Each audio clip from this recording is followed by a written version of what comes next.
it's Judi here, and in today's video we are going to be creating a new area in front of resident services, and this area is going to be kind of like an old city core vibe. You can kind of get a little sneak peek from the panels up on the cliff there, and it's going to be super cozy, perfect for fall. And I'm also going to throw in some little pumpkins and stuff just to get it even more ready for Halloween, which is coming up.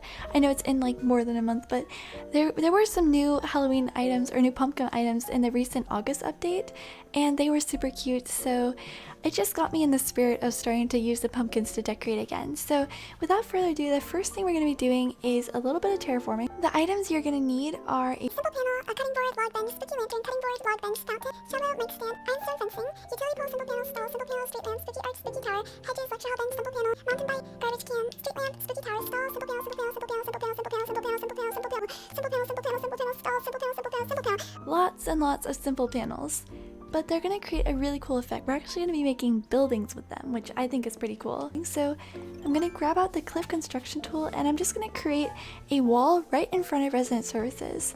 So we're just going to start right in the corner here, and we're going to go 1 block wider than resident services. So it should be 6. So 1, 2, 3, 4, 5, 6.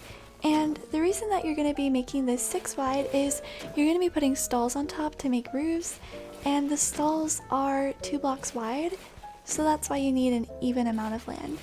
And this is actually going to become a building in a minute, which is kind of crazy. You know, like, I don't know, I think it's so cool how you can just layer stalls and panels and stuff on these little like chunks of grass and they become like apartment buildings. Like, that's really fascinating to me. So on this little 2x6 block that you've created, you're going to start alternating between the simple panels. So what I'm doing is placing 2 red panels, and then next to them I'm going to be placing 2 white ones.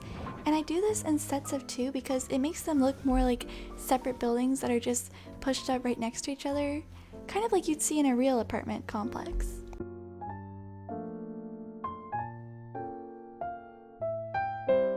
I think the hardest part about this is choosing the right panel, because you can't see like a little preview, so you don't know which ones are red and which ones are white. Is this one white? No, it's like a guessing game. Yes, finally, a white one. Okay, and then we'll do red. And one more red one. Now I really like to put these stalls in front of my panels because I feel like it makes it look like they have little roofs, which is super cute. But I noticed that if you place a stall standing from the right direction, it actually appears the right way around.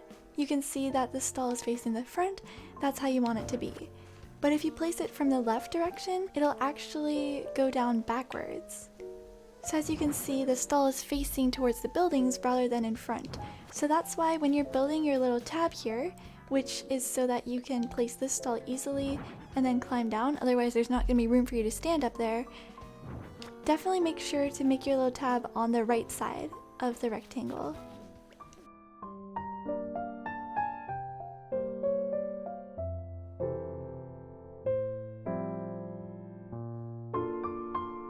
And once you have all of your stalls placed in front of the windows, you can just go ahead and get rid of the little tab.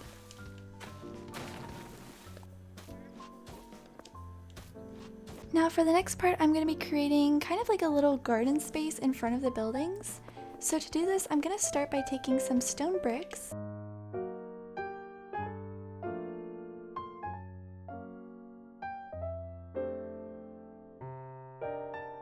And I'm just going to make this little stone brick area that frames the main cobblestone path in the plaza.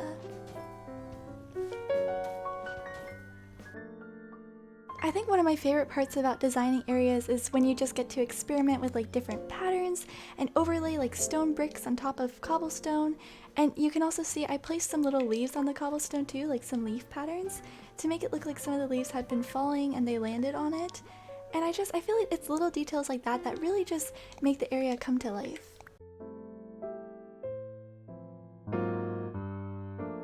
So here you can see I created this little, almost like a stone flower bed, and I'm going to do the exact same thing on the other side as well.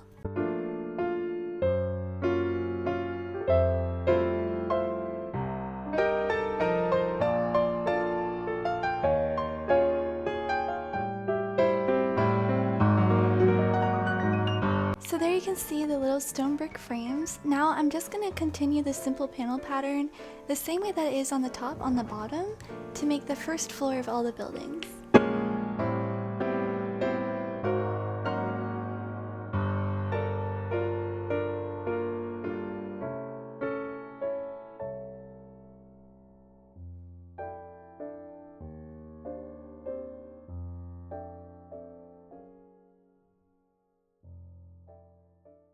And there you have your apartment buildings complete. How cool do those look?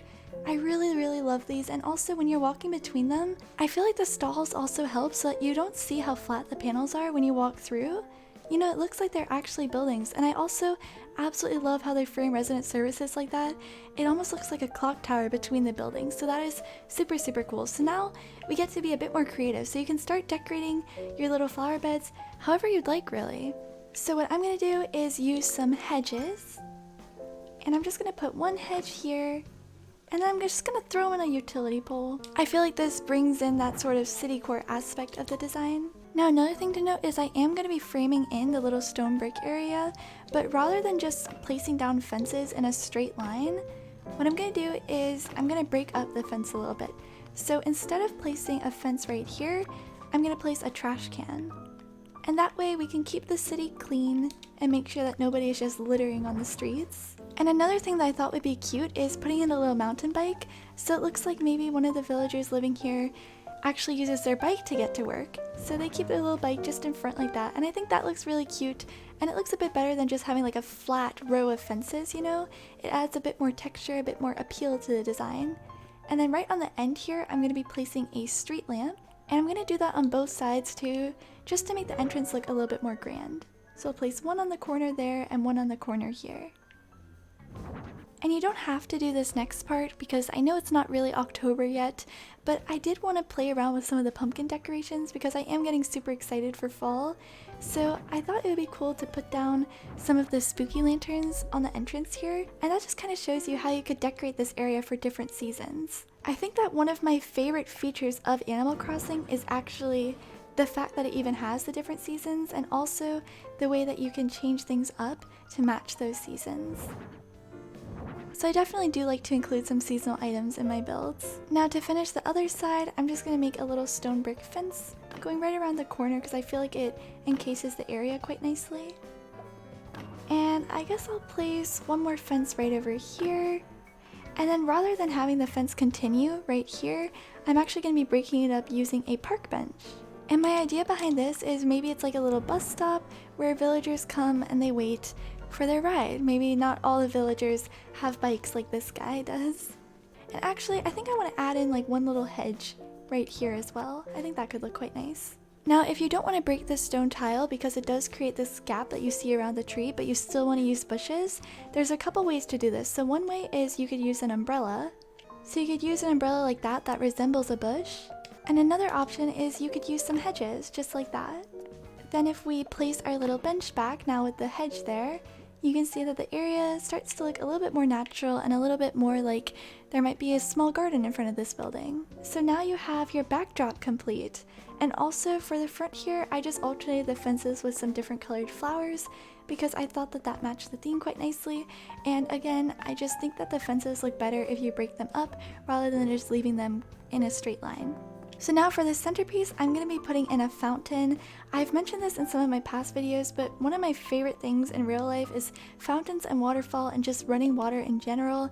I think it's so lovely. Every single time I see a fountain in real life, it just immediately makes me really happy. But you could also change your centerpiece for different seasons. So like maybe in December you could put a Christmas tree here. In October you could put the giant pumpkin carriage here if you wanted to do that. And the idea I had behind this was almost like an extension of resident services. So like whatever event and whatever decorations they're doing here, you could also put your own twist on it down here.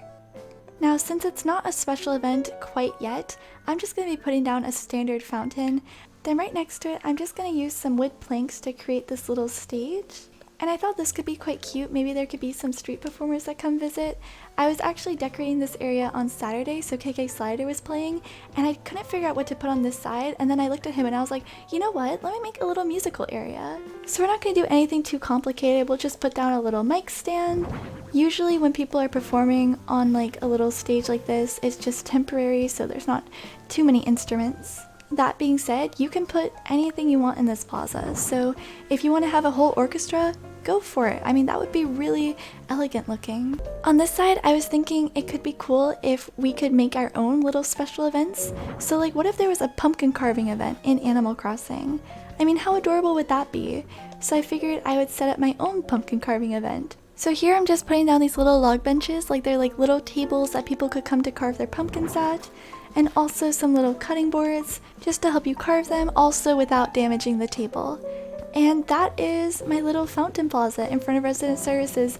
I am so happy with the way it turned out. I am even more excited for fall now. I cannot wait to continue decorating my island for fall. This is my first fall build of the year, so very exciting moment. But I really do hope that you enjoyed the video. I hope that you got some inspiration from it. If you like it, feel free to leave a like, and also if you want to see how we continue to spread this area throughout the island and continue decorating for fall, make sure to subscribe so that you don't miss another video like this one. I will see you all very, very soon, and thank you so much for watching. Bye everybody!